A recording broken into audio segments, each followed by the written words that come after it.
India से एक film Oscar के लिए सिलेक्ट की जाती है जिसका नाम है लापता लेडीज। फिर ये फिल्म ऑस्कर के फर्स्ट राउंड में ही बाहर हो जाती है। नतीजा, इस साल भी हमने ऑस्कर खो दिया।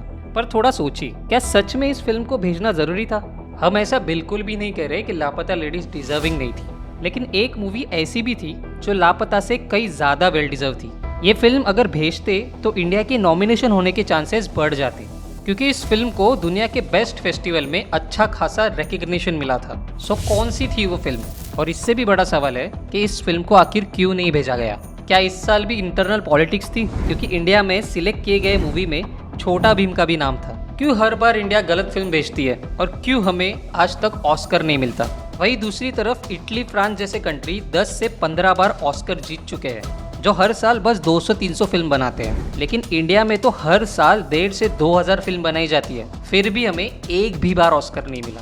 सो इन सब में आखिर गलती किसकी है? फिल्म मेकर्स की या फिर सिलेक्टर्स की, जो इन मूवीज को सिलेक्ट करते हैं? क्या हमें कभी ऑस्कर मिल भी सकता है? सबसे पहले समझते हैं कि फिल्म को ऑस्कर में विनर कैसे बनाया जाता है। ईयर 1929 कैलिफोर्निया में 36 मेंबर का एक ऑर्गेनाइजेशन एस्टेब्लिश हुआ, जिनमें कुछ एक्टर्स थे तो कुछ डायरेक्टर्स, कुछ राइटर्स थे तो कुछ फिल्म के टेक्नीशियंस। इन सब ने मिलकर एक अवार्ड फंक्शन की शुरुआत की। इन मेंबर्स में जो राइटर्स थे उन्होंने वोटिंग करके बेस्ट राइटर को अवार्ड दिया, जो डायरेक्टर्स थे उन्हें बेस्ट डायरेक्टर को चुना, और ऐसा करते करते हर कैटेगरी में एक एक अवार्ड होता गया और ये फंक्शन बन गया दुनिया का सबसे पॉपुलर एकेडमिक अवार्ड्स, जिसे आज हम ऑस्कर के नाम से जानते हैं। इस इवेंट में हर कंट्री की नजर बेस्ट इंटरनेशनल फिल्म कैटेगरी पर होती है। जब पहली बार ऑस्कर हुआ था तब ये कैटेगरी नहीं थी, तब नॉन इंग्लिश फिल्म को हॉनरली ऑस्कर दिया जाता था। लेकिन 1956 के बाद बेस्ट फॉरेन लैंग्वेज की फिल्म ये कैटेगरी शुरू हुई, जिसका नाम 2019 में बदलकर बेस्ट इंटरनेशनल फीचर फिल्म कर दिया।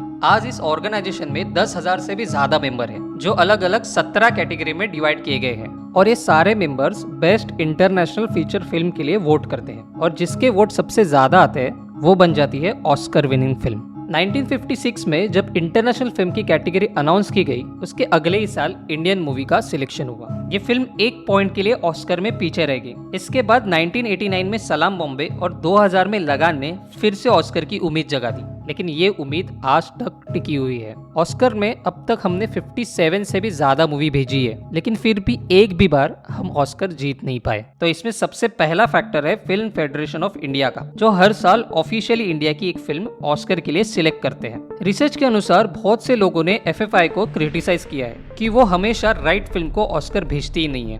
अब ये स्टेटमेंट कितना करेक्ट है, इसे एग्जाम्पल से समझते हैं। इस बार FFI ने लापता लेडीज को सिलेक्ट किया, जो कि बेस्ट फिल्म थी, लेकिन इस फैसले से सोशल मीडिया पर काफी कंट्रोवर्सी खड़ी हुई, क्योंकि भले ही लापता लेडीज अच्छी फिल्म थी, बट कुछ लोगों का कहना है कि all we imagine as a light Laapataa Ladies से कहीं ज्यादा वेल डिजर्व थी, सेम एज गली बॉय का केस। जब गली बॉय मूवी को ऑस्कर के लिए सिलेक्ट किया गया था, तब आर्टिकल 15, सुपर डिलक्स और इवन तुम्बाड़ जैसे मूवी भी सिलेक्ट हो सकती थी, जो गली बॉय से ऑलरेडी बेटर थी। पर सिलेक्ट हुई गली बॉय, जो ऑलरेडी एक मूवी की कॉपी थी। इनफैक्ट बर्फी के टाइम भी ऐसा ही हुआ। बर्फी के कुछ सीन्स चार्ली चैपलिन मूवी से इंस्पायर थे। इनफैक्ट बर्फी का एंड भी नोटबुक से इंस्पायर था, लेकिन फिर भी हमने ऑस्कर के लिए बर्फी को ही चुना। लेकिन अगर हम इस केस की दूसरी साइड देखें तो FFI ये कोई एक पर्सनैलिटी नहीं है, ये 13 लोग की एक एंटाइटी है। जैसे ऑस्कर के लिए सारे मेंबर्स वोट करके एक फिल्म को विनर डिसाइड करते हैं, वैसे ही ये 13 लोग वोट करके ऑस्कर के लिए एक फिल्म चुनते हैं, और ये 13 लोग सेम मॉडल पर मूवी को सिलेक्ट करते हैं। जैसे first,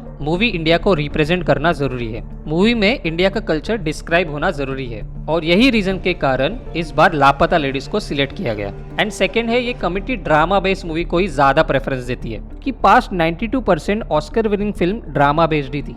For Best Picture, La La Land.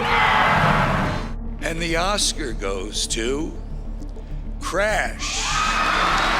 अब आप सोच रहे होंगे कि ऐसे बहुत सारे मूवीज हैं जिनमें ड्रामा भी है और इंडिया का तड़का भी, फिर वो मूवी सिलेक्ट क्यों नहीं होती? तो इसका मेन रीजन है ऑस्कर की एंट्री एंड उनके रेगुलेशंस, जिसमें फर्स्ट मेजर फैक्टर है पैसा। सी, FFI को अपनी फिल्म भेजने के लिए मेकर्स को 1 से 1.5 लाख रुपए तक कॉस्ट लगता है। उसके बाद अगर मूवी को इंटरनेशनल कैटेगरी में भेजना है तो उस मूवी को US में रिलीज होना पड़ेगा, वो भी 1 हफ्ते तक, जिसका कॉस्ट लगभग 20 से 30 करोड़ होता है। अब जो इंडिपेंडेंट फिल्म इंडिया में ही रिलीज होने के लिए स्ट्रगल कर रही है तो उसे ऑस्कर में एंट्री कैसे मिलेगी? बट जिनके पास पैसे होते हैं वो आराम से इस लिस्ट में जुड़ जाते हैं, जैसे कि छोटा भीम। फिर नेक्स्ट फैक्टर है खुद ऑस्कर अवार्ड। ऐसे कितने बेस्ट मूवी है जिन्हें ऑस्कर नहीं मिला है, एंड रिकॉर्ड भी यही शो करता है कि 50% ऑस्कर्स इन 6 प्रोडक्शन हाउस को ही मिला है। अब जिस ऑर्गेनाइजेशन में 10,000 से भी ज्यादा हिडन मेंबर हो उसमें पार्शलिटी होना आम बात है। वैसे देखा जाए तो ऑस्कर की बस आईफोन जैसी हवा है। असल में ऑस्कर से भी इम्पोर्टेंट फेस्टिवल्स है जो वर्ल्ड वाइड सेलिब्रेट किए जाते हैं। इसी वजह से इंडियन फिल्म मेकर ऑस्कर को ज्यादा इम्पोर्टेंस नहीं देते। ऑस्कर उन लोगों का अवार्ड है, हमारी फिल्मों का वहाँ पर क्या काम? वो फॉरेन फिल्म में जाएंगी, जैसे कि अगर वहाँ इंग्लिश फिल्म